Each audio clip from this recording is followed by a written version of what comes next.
Distribuição Europa Filmes do Brasil. Versão brasileira Lip Sync, São Paulo. História das religiões. Nosso Deus é uma poderosa fortaleza.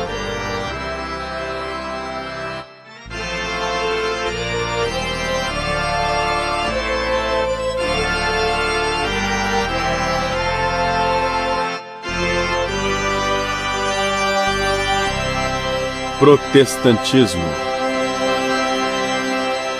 Eu não me envergonho do Evangelho de Cristo, pois ele é a força de Deus para a salvação de todo aquele que acredita, do judeu, em primeiro lugar, mas também do grego, pois nele está a justiça de Deus revelada pela fé, e na fé, como está escrito, o justo viverá pela fé.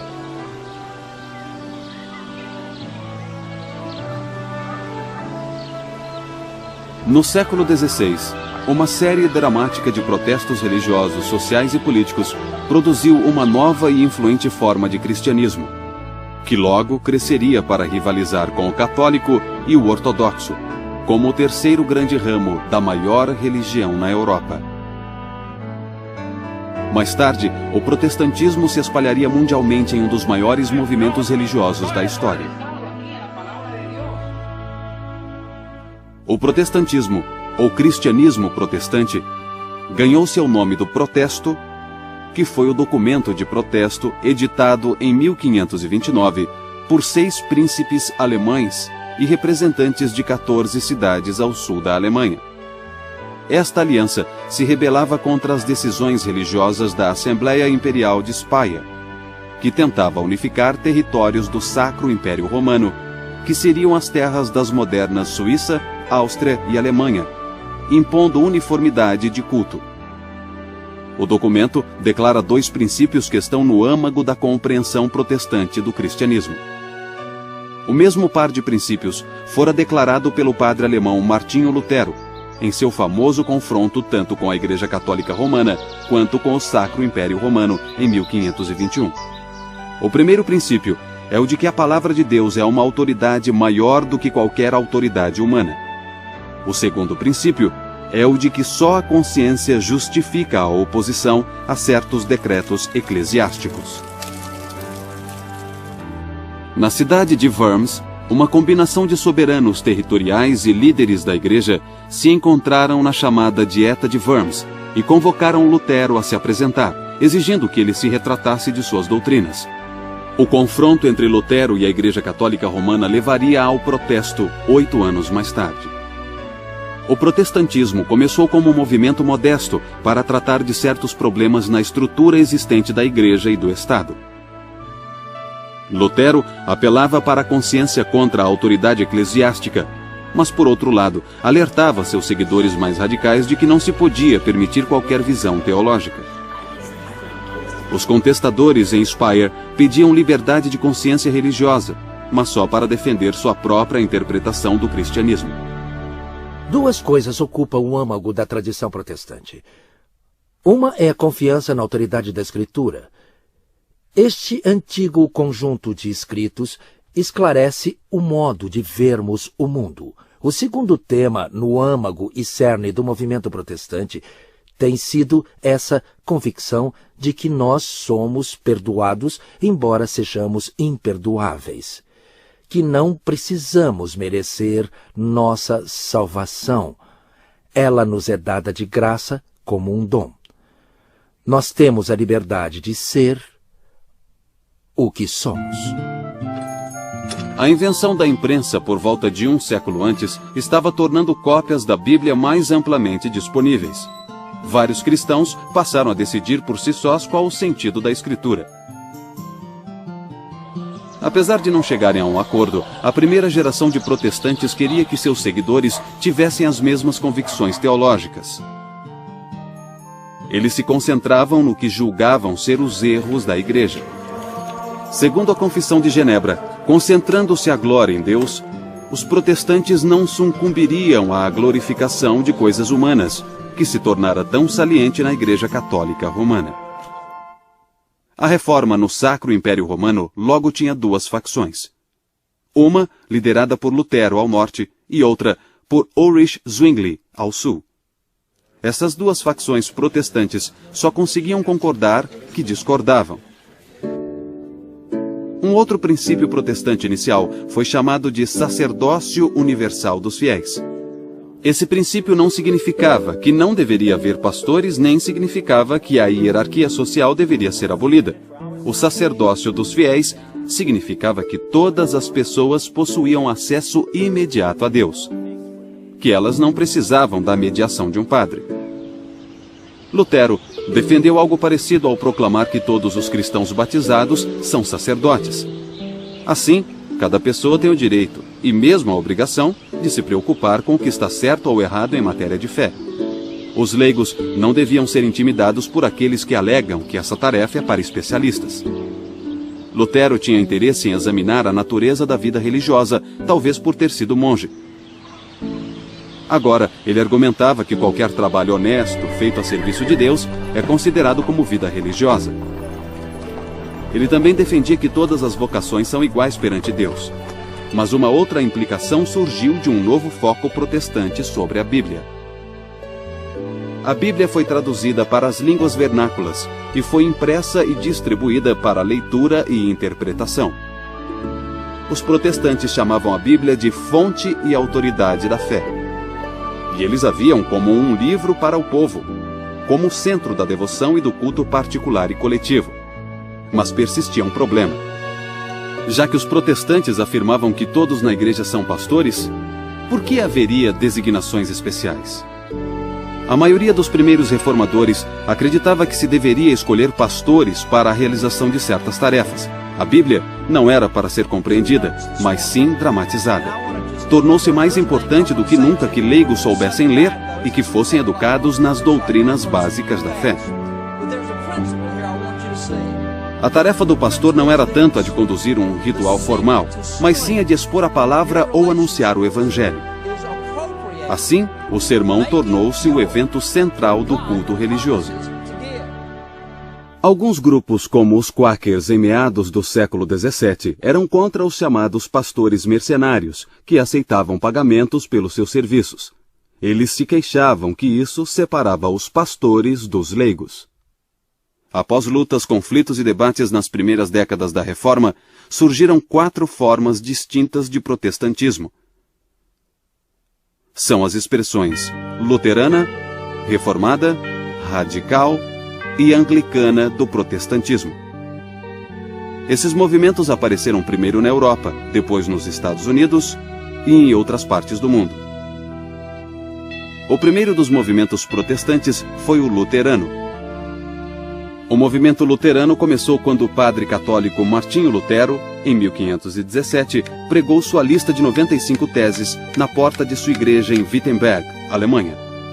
Lutero baseou-se em sua própria experiência para criar uma nova compreensão da fé. Ele insistia que os humanos são incapazes de serem virtuosos sozinhos e que a retidão vem unicamente de Deus com o perdão dos pecados. No culto, Lutero manteve mais elementos da missa católica tradicional do que os outros grupos protestantes. Ele acreditava que alguns rituais continham uma tradição antiga e venerável.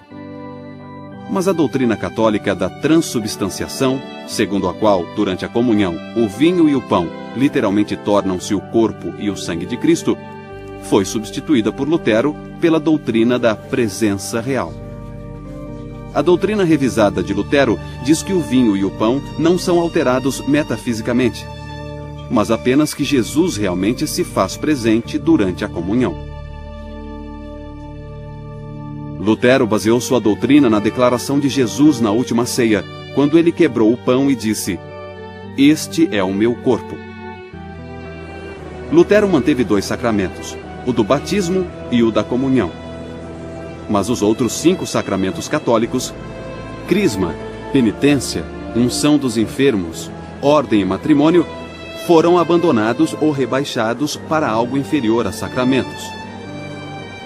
Lutero dizia que Cristo não os teria instituído e que a esses outros sacramentos faltava a promessa da graça.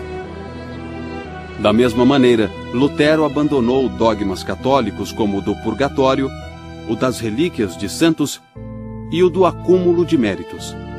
Ele acreditava que esses dogmas não possuíam respaldo bíblico claro. Ulrich Zwingli estava mais para um pastor político.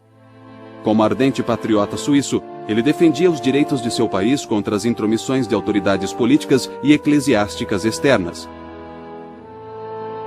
Quando Zwingli assumiu a posição de pastor em Zurique, em 1519, ele chamou atenção ao declarar que pregaria continuamente a partir do Novo Testamento.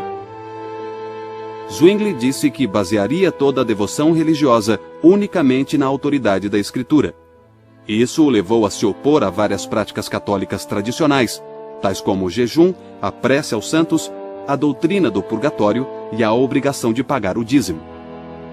O Concílio de Zurique exigia um debate público entre Zwingli e os representantes do bispo. Para esta ocasião, Zwingli produziu 67 artigos, vários deles centrados no tema emergente da liberdade com relação às regras e às restrições eclesiásticas. As modificações de Zwingli acabaram por tornar-se um padrão para as igrejas reformadas. Em contraste com a abordagem luterana, Zwingli afirmava que a igreja devia fazer apenas o que consta nas Escrituras. Não pode apenas evitar o que é condenado. As diferentes igrejas reformadas aplicaram esse princípio diversamente, mas todas eliminaram muito mais da liturgia católica tradicional que os luteranos. A arte era muito importante nas igrejas antes da Reforma. Muitas pessoas não sabiam ler, o latim usado na missa não era compreendido pelas pessoas, então os fiéis se sentavam no santuário. Sem saber exatamente o que ocorria, não participavam ativamente da missa.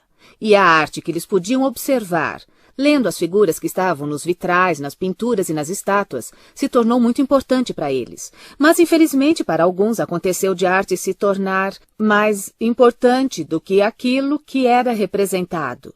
E isso foi parte da crítica da Reforma. Queriam fugir disso, dos que louvavam mais a obra de arte que o seu tema. Lamentavelmente foram destruídas muitas peças incríveis na Reforma. Algumas pessoas assumiram a posição de que o único meio de cura estava na destruição de toda a arte, e isso foi muito triste. A tradição reformada também começou a procurar um modelo bíblico apropriado para organizar o governo da Igreja. João Calvino, pastor francês em Genebra, achou seu modelo em uma ordem de ministério de 4 frentes que ele dizia ter sido instituída por Jesus. As 4 ordens eram pastor, doutor, que chamaríamos de professor, ancião e diácono. Muitas diferenças teológicas impediram que os luteranos e a comunidade reformada cooperassem numa frente protestante comum. A questão que causava mais divisão era a comunhão. Zwingli achava que o conceito de Lutero de presença real lembrava demais a transubstanciação católica. Ele argumentava que pão e vinho significam ou representam o corpo e o sangue de Cristo. E a comunhão, por conseguinte, era só um memorial do que Cristo fez. Zwingli acreditava que a comunhão era claramente secundária ao serviço da palavra. Ele sugeria que a ceia fosse celebrada trimestralmente, opondo-se assim ao desejo de Lutero de manter a palavra e o sacramento juntos no culto cotidiano. Os reformados também recebiam os elementos sentados em vez de irem até à mesa. Os radicais religiosos surgiram logo no início da Reforma. Todo esse grupo de radicais representa um terceiro ramo do movimento protestante. Havia 4 tipos distintos de radicais: os teocratas revolucionários, os espiritualistas, os antitrinitários e os anabatistas. Os teocratas e espiritualistas surgiram no início da Reforma alemã. Thomas Müntzer alegava ter recebido uma revelação que supostamente ia além da Escritura, e acreditava que essa revelação seria cumprida na história. Müntzer pregava que os eleitos se separassem dos ímpios e declarava que os príncipes cristãos deviam tomar a espada para estabelecer os preceitos de Deus. Durante mais de um século, Munzer seria um símbolo tanto para protestantes como para católicos romanos. Mas os radicais chegaram a limites perigosos em seus esforços para derrubar a sociedade existente. O terceiro grupo de radicais foram os antitrinitários. O mais famoso deles, no século XVII, foi Miguel Serveto, médico e filósofo espanhol, também conhecido como Michael Servetus. Preso em Genebra em 1553 pelas autoridades civis, Servetus foi julgado por heresia e condenado à morte. Sua execução foi importante para a autocompreensão protestante.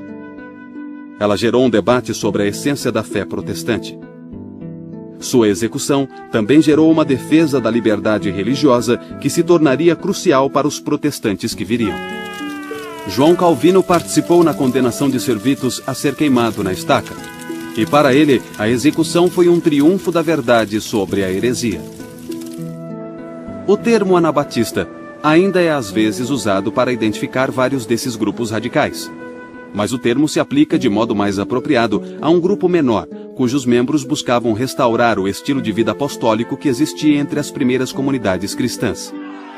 A alcunha anabatista, na verdade, foi um termo inventado pelos oponentes desses grupos. Anabatista quer dizer rebatizador, e é usado para grupos que creem que o batismo não é para crianças. Os anabatistas creem que o batismo é só para os que podem confessar sua fé. Os grupos anabatistas mais significativos foram os irmãos suíços, os menonitas e os uteritas. Os menonitas levam o nome de seu teólogo líder e antigo padre, Menno Simon, e ficavam na Holanda e no norte da Alemanha após 1540. Na América do Norte, descendentes da tradição menonita incluem várias comunidades Amish em áreas rurais de vários estados e no oeste do Canadá. Os anabatistas foram presos, banidos ou executados em graus variados ao longo dos séculos XVI e XVII. As razões legais para essa perseguição eram violação da lei civil, rebelião e heresia. A perseguição foi ampla o bastante para criar entre os anabatistas um sentimento de igreja de mártires. É impossível para os batistas documentarem sua história do modo como outros o fizeram. A documentação é difícil para um grupo perseguido. Por não tolerarmos manipulação em questões religiosas, fomos severamente perseguidos até o ponto de sermos mortos em nossos primórdios. Em especial, onde soberanos resolviam decretar que todos naquele país deviam aderir à mesma igreja. Sentíamos que ser de uma igreja deveria ser uma conclusão da experiência religiosa.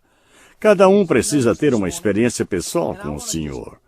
Alguns creem que você precisa ser batizado para ser salvo.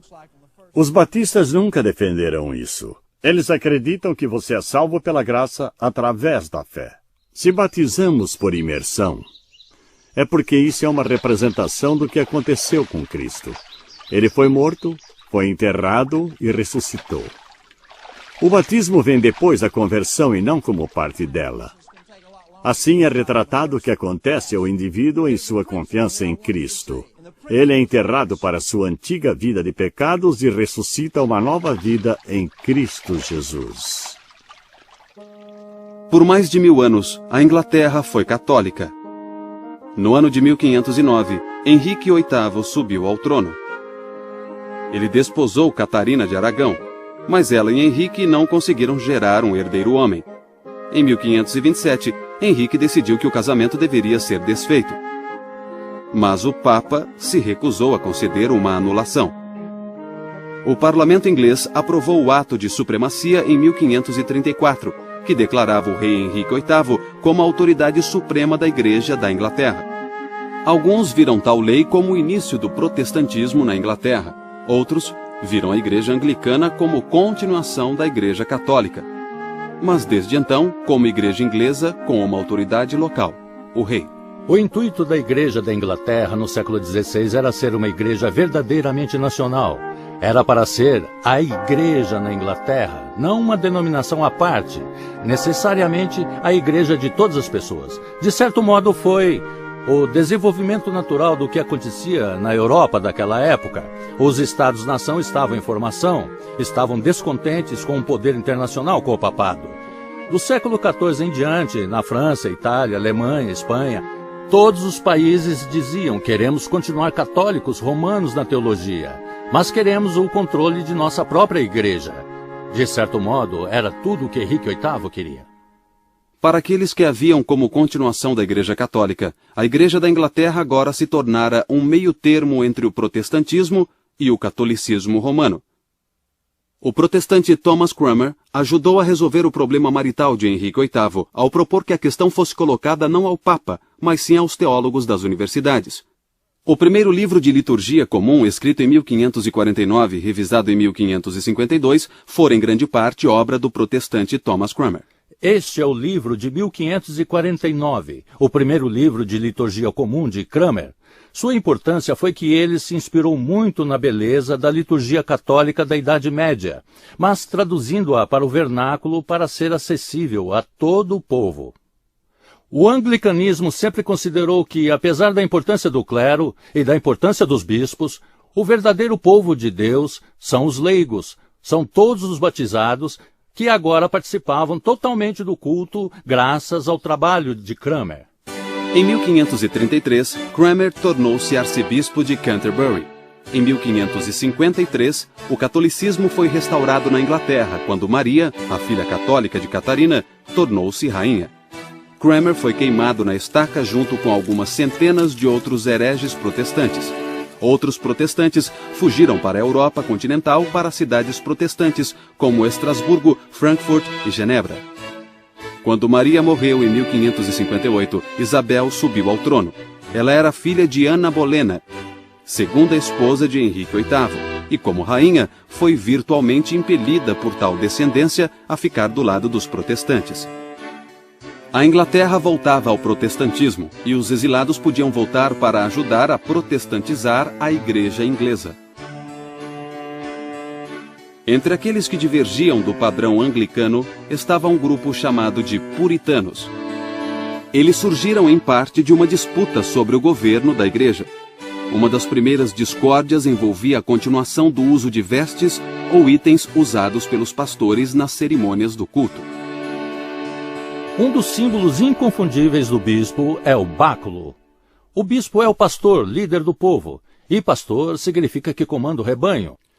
A ideia do báculo como um símbolo de autoridade e de ser o pastor líder era, é claro, a de que o bispo pudesse alcançar e resgatar aqueles que precisavam ser salvos. Alguns bispos, com o passar do tempo, também salientaram que o báculo tem outra extremidade, com uma ponta afiada que, quando necessário, o bispo pode usar para espetar alguém, se for necessário. Alguns desses puritanos da Inglaterra podiam ser chamados de presbiterianos. Os puritanos meditavam muito sobre a gravidade do pecado, sua cura e a necessidade de Deus para suscitar a conversão de uma alma individual. Eles estavam convencidos de que a verdadeira Igreja de Deus não possuía bispos e estavam comprometidos a um ministério culto para o anúncio da palavra na pregação. Os puritanos mais tarde vieram a ser chamados de independentes e depois de congregacionalistas. Alguns independentes praticavam batismo nos crentes adultos e ficaram conhecidos como batistas. A Igreja estabelecida e o Estado da Inglaterra se uniram para resistir a esses críticos, perseguindo muitos deles. Após a era protestante da Reforma, um período de consolidação começou a delinear fronteiras teológicas e políticas na Europa. Em 1555, a Paz de Augsburgo acabou com as guerras entre os luteranos e os exércitos católicos do imperador do Sacro Império Romano, Carlos V. Esse acordo permitiu que cada soberano territorial do império determinasse se sua terra seria luterana ou católica. Nenhuma outra fé era permitida. Na França, guerras religiosas intermitentes chegaram ao fim com o Edito de Nantes, em 1598. O edito concedia certa liberdade religiosa aos protestantes franceses chamados huguenotes, mas foi rescindido quase um século depois.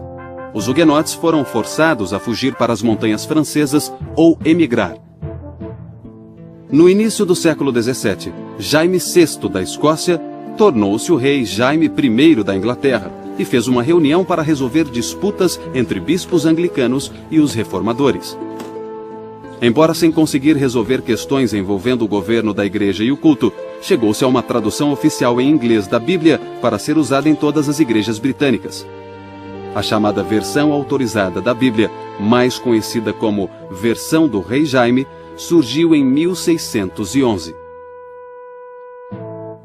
No século XVII, a Guerra dos 30 Anos invadiu terras do Sacro Império Romano e acabou com a Paz de Westfália, em 1648.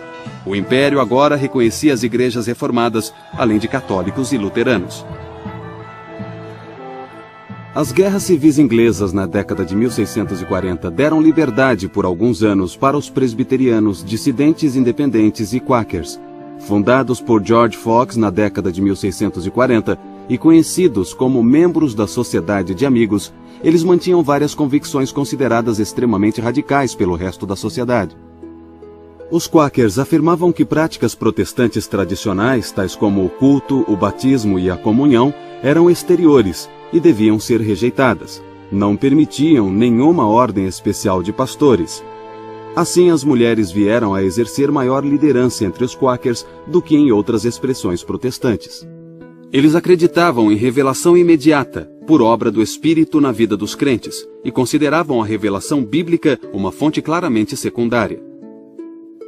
Essa revelação podia ser discernida pela luz interior que Deus teria concedido a todas as pessoas. As pessoas entram e ficam em silêncio, entram apenas uma de cada vez ou com a família, e o silêncio continua por cerca de 1 hora, dependendo do que acontece e de como as pessoas se sentem. Isso vem dos quakers pioneiros, ou seja, o conceito de que Deus está dentro de todos. E todo o resto acaba derivando disso, incluindo a revelação contínua e a busca pela verdade. Eu me levantar e romper o silêncio, eu acho que eu só farei isso quando meu coração disparar e eu souber que há uma coisa que eu preciso dizer. Mas a sensação é de sempre ter um espírito se movendo no grupo. Com o decorrer do século XVII, alguns protestantes reformistas e luteranos começaram a se queixar do caráter da fé e da vida religiosa que surgia dos esforços que competiam para definir a ortodoxia. Esses críticos foram chamados pietistas. O pietismo gerou uma grande quantidade de atividade prática, incluindo atenção a questões sociais, como educação, auxílio aos pobres, abolição da escravidão e temperança. O experimento religioso inglês terminou quando a monarquia inglesa foi restaurada por Carlos II em 1660, e a religião anglicana foi rapidamente restabelecida. Os protestantes fora da igreja inglesa ficaram então oficialmente conhecidos como dissidentes, e o Ato de Tolerância de 1689 permitiu seus cultos. O ressurgimento evangélico ocorreu em circunstâncias bem diferentes na Europa, na Grã-Bretanha e nas colônias britânicas na América. Um historiador identificou 4 propriedades da religião evangélica. Primeiro, seu interesse na conversão ao cristianismo, baseado na crença de que vidas precisam ser mudadas. Segundo, a mensagem do Evangelho é expressa no esforço tanto pessoal como social. Terceiro, também a grande consideração pela Bíblia. E, finalmente, a visão evangélica da expiação enfatiza que não basta reverenciar Jesus como líder espiritual. Os evangélicos proclamam que Jesus foi um Salvador que foi sacrificado na cruz pelos pecados da humanidade. Uma das formas mais importantes de evangélicos do século XVIII foi o movimento metodista, fundado e liderado pelo pastor anglicano John Wesley. O entendimento de Wesley da mensagem e da tarefa cristãs refletia em vários aspectos os ideais do pietismo. O movimento de Wesley visava renovar as instituições existentes em vez de estabelecer uma nova instituição religiosa. Centrava-se nos leigos e pregava o crescimento na santidade mais do que a correção teológica. Para Wesley, a essência do cristianismo é o amor a Deus e o amor ao próximo. Sua preocupação principal não era com uma preocupação intelectual da fé, mas ele se preocupava em viver a fé na vida das pessoas. Mas em vários pontos, Wesley foi além do que os pietistas tinham ido um século antes. Ele acreditava que todo ser humano tem um papel na própria salvação. Isso significa que ele se opunha à doutrina de predestinação. Sobre a questão de se a graça de Deus é oferecida só a alguns ou a todos, Wesley entrou em discórdia com os calvinistas. Pela sua crença na graça divina universal, que era para todos e em todos, citando suas palavras, ele assim propagou a mensagem do amor redentor de Deus por todas as pessoas, juntou pessoas em pequenos grupos, educou-as na fé e então enviou pessoas para a América para continuar aquele movimento. Ele não tinha a intenção de iniciar uma nova igreja. Ele somente estava interessado em espalhar a santidade das Escrituras pela terra. O quadro Ofereça-lhes Cristo foi feito com tamanha pesquisa que é como se nós pudéssemos voltar ao final do século XVIII e ver João Wesley enviando Thomas Coke para a América. A pesquisa é tão completa que o sol está na posição correta, as nuvens correspondem à época do ano, o nível da água está correto. E, felizmente, o pintor pôde ir até a Inglaterra e examinar essa área específica. Assim, ele pôde examinar, estudar e retratar tudo com precisão. Wesley organizou pequenos grupos por sexo e estado civil. Ele também desenvolveu uma organização de pastores para viajar entre as comunidades metodistas. João Wesley morreu em 1791. Durante sua vida, o movimento metodista permaneceu parte da Igreja Anglicana. Mas, após sua morte, aos poucos foi se tornando uma religião à parte. Um culto protestante típico possui leitura da Bíblia, orações, sermão e canto de toda a congregação. Mas o que os protestantes cantam e como o fazem mudou consideravelmente com o passar dos séculos. Durante o século XVI, os primórdios do protestantismo, o canto geralmente envolvia canções métricas.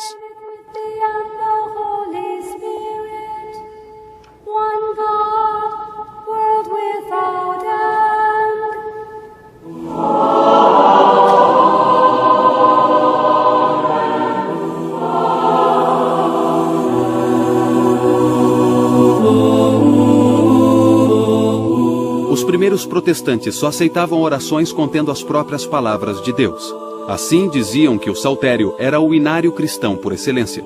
Mas embora a salmódia fornecesse hinos clássicos, como o Salmo 100, apenas algumas variações dos textos antigos podiam ser usadas. Wesley se impressionou com o poder da música de mover os ouvintes e de despertar suas emoções, e o movimento metodista aproveitou-se ao máximo dessa oportunidade. Wesley recomendava a construção de capelas octogonais, pois a acústica delas era boa para pregar e cantar. João Wesley estava plenamente ciente de que a música exagerada ou inapropriada poderia afastar as pessoas da intenção espiritual adequada. Assim, ele propôs que só canções e inários autorizados deveriam ser utilizados em encontros metodistas. O irmão dele, Carlos, escreveu milhares de versos metodistas sobre uma ampla gama de assuntos. Se você quiser saber de fato no que os metodistas creem, descobrirá melhor lendo e ouvindo os hinos de Carlos Wesley do que de qualquer outro jeito. E a teologia que será cantada é uma teologia que terá impacto sobre a sociedade e as pessoas. Os hinos mais conhecidos talvez sejam familiares a todos os cristãos. Hark the herald angels sing, Christ the Lord is risen today, oh for a thousand tongues to sing, Love divine, all loves excelling. São do tipo de palavras, hinos e canções que penetram fundo na alma e essência das pessoas e da sociedade inteira. Os hinos protestantes floresceram no século XIX. Os hinos e canções apoiavam causas de organizações voluntárias, tais como sociedades missionárias e grupos de temperança. Hinos seriam adaptados a eventos como cultos de revival. As convicções básicas de uma comunidade religiosa também podiam ser reforçadas e lembradas pela música, que, por sua vez, podia ser adaptada para diferentes ambientes. A Igreja Anglicana dominava as primeiras colônias americanas no século XVII, na Virgínia. Como veremos mais tarde, o anglicanismo também viria a dominar as futuras colônias sulistas. Nas colônias centrais, os povoados em Nova York e Nova Jersey eram reformistas holandeses ou presbiterianos escoceses irlandeses. Os Quakers se estabeleceram na Pensilvânia. Tal mistura gerou mais diversidade religiosa nas colônias centrais do que nas outras colônias. As colônias puritanas no norte privilegiavam um meio termo. Elas não eram nem sectárias, nem episcopais, mas um agregado de congregações individuais cujos membros comandavam a comunidade. Elas se estabeleceram na Nova Inglaterra, visando a estabelecer um experimento sagrado que se tornaria uma luz para as nações. A conversão ao puritanismo incluía uma série de estágios pelos quais as pessoas deveriam passar. Mas mal haviam começado e já surgiram desafios e dissidência. Roger Williams, um pastor puritano, se opôs à mistura de autoridade civil e religiosa em sua colônia de Massachusetts. Williams foi banido e iniciou a colônia de Rhode Island com uma base religiosa bastante diferente.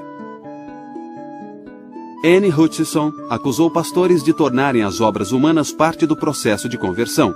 Sua acusação penetrou fundo no coração da teologia puritana. Hutchinson foi julgada diante dos pastores e também foi banida. Mais tarde, os Quakers chegaram à colônia de Massachusetts para pregar sobre a obra do Espírito Santo e para defender a tolerância de crenças dissidentes. Eles também foram banidos. Alguns dos Quakers banidos voltaram a Massachusetts e, na segunda prisão, foram encarcerados ou enforcados. Em 1742, o pastor congregacional da igreja de Northampton, Jonathan Edwards, escreveu sobre o que as pessoas chamavam de um grande e geral despertar nas colônias. O despertar na América foi parecido com o europeu, mas foi tão trágico que Edwards começou a achar que Deus fazia algo especial na América. Uma renovação da religião agora se centrava na conversão daqueles fora da igreja e na separação daqueles que não tinham sido convertidos. Fortes opiniões sobre tais questões dividiram os presbiterianos entre a chamada facção nova, que defendia o despertar, e sua oponente, a facção antiga. Esse cisma presbiteriano persistiu por volta de 20 anos. No final, o Grande Despertar provou ser um dos movimentos religiosos mais influentes da história americana. No século XVIII, o sul dos Estados Unidos continha apenas as 4 colônias de Virgínia, Carolina do Norte, Carolina do Sul e Geórgia, todas menos a Virgínia, recentemente assentadas. Mas as tradições que se iniciaram no sul acabaram por causar grande impacto sobre o protestantismo dos Estados Unidos. Batistas e metodistas no sul chamavam-se de irmão e irmã, e incluíam escravos em suas famílias religiosas. Os sulistas se concentravam mais em questões de santidade pessoal, frequentemente condenando danças e bebida. Os sulistas tentavam reproduzir a instituição religiosa anglicana, na que se tornaria conhecida como Igreja Episcopal nos Estados Unidos. O novo estilo religioso dos despertares do século XVIII transformou o convívio entre as raças negra e branca. Os evangélicos no sul dos Estados Unidos, em geral, acolhiam bem todos os tipos e condições de pessoas, incluindo pastores negros, que viraram líderes de comunidades religiosas, principalmente batistas e metodistas. Muitos evangélicos eram contra a escravidão. Mas no início do século XIX, o evangelismo branco recuou em suas posições anti-escravagistas e o evangelismo negro seguiu por uma trilha distinta. Em novembro de 1786, a ruptura mais drástica com a igreja-mãe, a igreja metodista de São Jorge, na Filadélfia, ocorreu quando Absalom Jones, William White e Richard Allen tentaram ajoelhar e orar no altar. Os diáconos da igreja, que era predominantemente branca, os retiraram fisicamente e a congregação, o segmento negro da congregação, sentiu-se ultrajada e eles, de um modo bem dramático, se retiraram. Em decorrência disso, entre 1787 e 1791, nascia uma igreja sob o nome de The First Church Mother Bethel, na Filadélfia.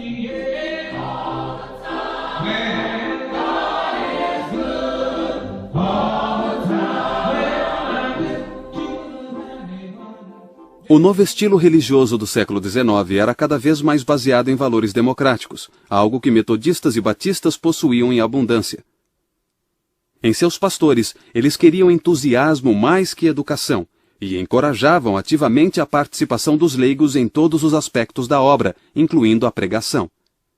os pastores itinerantes se adaptaram muito bem à expansão da fronteira ocidental, e a ênfase metodista e batista no livre-arbítrio, em vez de predestinação, se encaixou ao espírito da nação.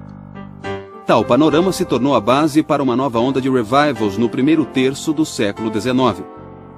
A energia espiritual dos revivals espalharia novas denominações protestantes, como a Igreja Presbiteriana de Cumberland e a Igreja Cristã ou Discípulos de Cristo.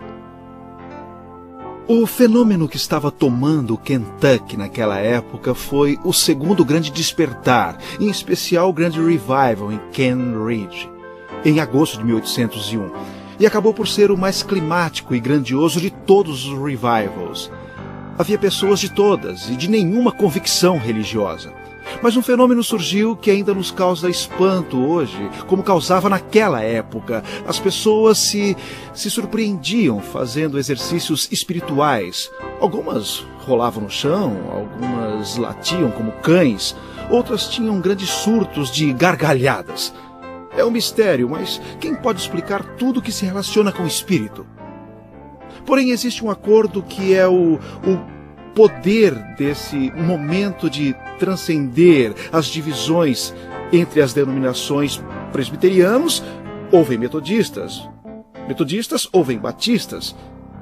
Que bom era estar em comunhão no mesmo espírito, na adoração de Deus. Normalmente, as mulheres não podiam se tornar líderes protestantes, mas muitas participavam daquele entusiasmo, empregando-o a seu modo. Frances Willard organizou mulheres para apoiar a temperança.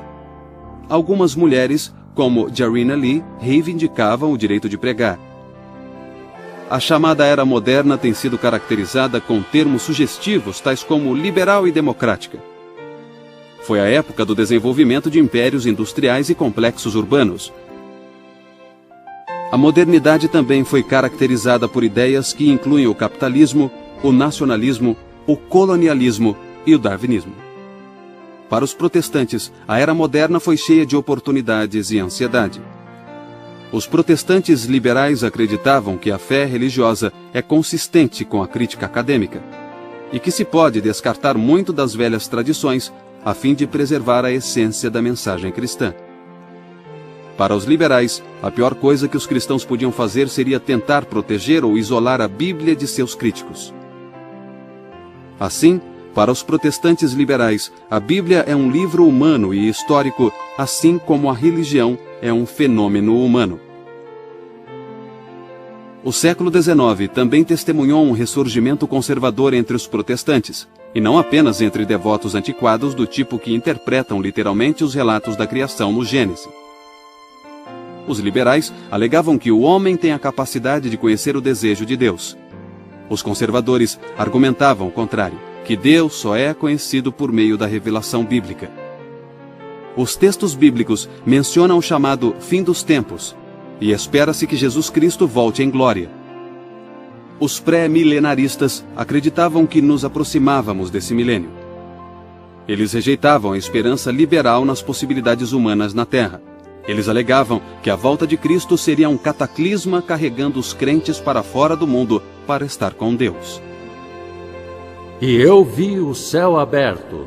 Apareceu um cavalo branco, e o seu cavaleiro se chama Fiel e Verdadeiro. Ele julga e combate com justiça. Algumas visões milenaristas geraram novas religiões no século XIX. A mais notável foram as igrejas adventistas, que surgiram após um fazendeiro de Nova York, William Miller, prever que Cristo voltaria em 1844. Liberais e conservadores coexistiam sob a mesma denominação. Nos pontos extremos do debate, houve discussões notáveis, incluindo cismas de denominações e até julgamentos de heresia.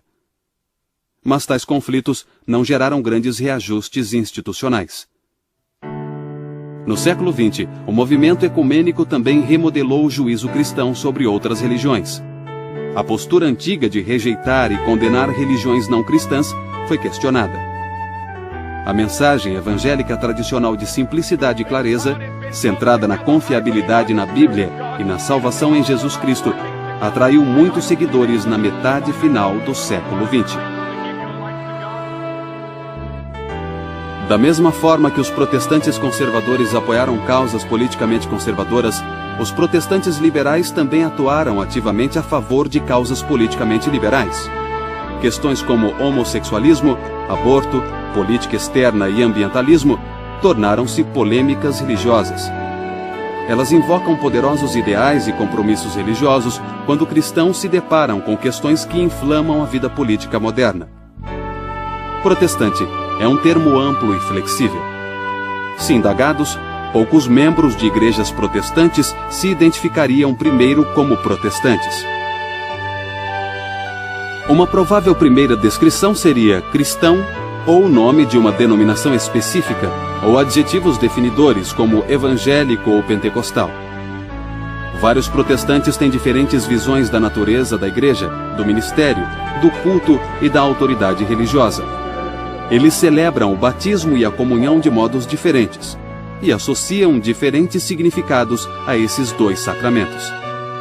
E apesar da diversidade das ideias protestantes ou da volatilidade que isso traz, os compromissos fundamentais do protestantismo continuam a dar significado e vitalidade a essa expressão ampla e mundial da religião cristã.